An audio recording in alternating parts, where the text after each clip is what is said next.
Կպատմեք ձեր վարքամասը։ Պայմանագրային զինծառայող էր 1 տարի ժամկետային ներողություն, ժամկետային զինծառայող էր 1 տարի 3 ամսվա։ Կիրառական քոլեջի բժշկական կարմիր դիպլոմով ավարտել է, զորակոչվել բանակ։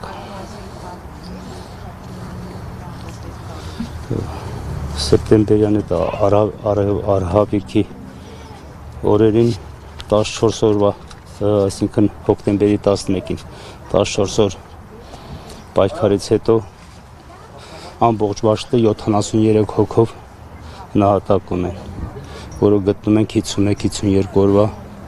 ընթացքում։ Հուզված եմ, չեմ կարողանում ուղղակի խոսամ։ Կարող նշել ինչ հանգամանքներ։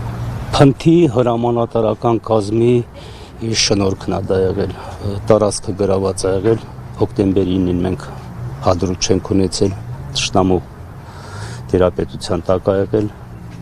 թե ինչու են հոկտեմբերի 11-ին վաշտ ուղարկում գրավյալ տարածք, առ այսօր դատական պրոցեսների մեջ չենք, պարզաբանումներ ա գնում։ Այն էլ են դեպքում, որ հոկտեմբերի 10-ին նույն գնդի գումարտակը մազապուրց փախչում է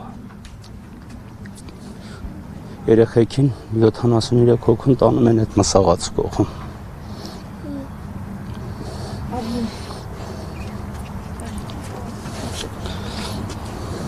Այդքան է։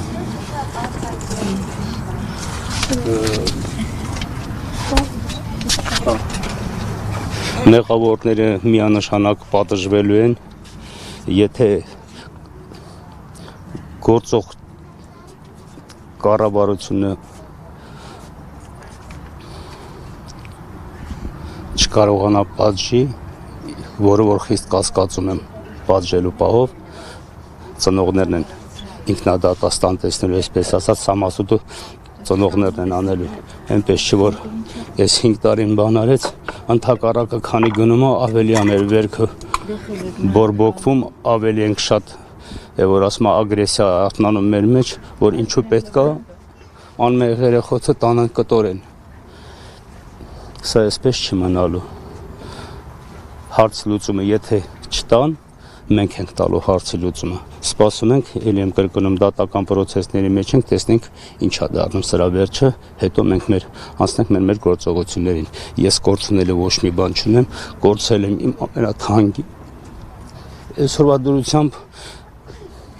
մարդկանց ցև ու սպիտակ եմ, ես տեսնում գույն չկա իմ աչքերի մեջ։ Այսքան։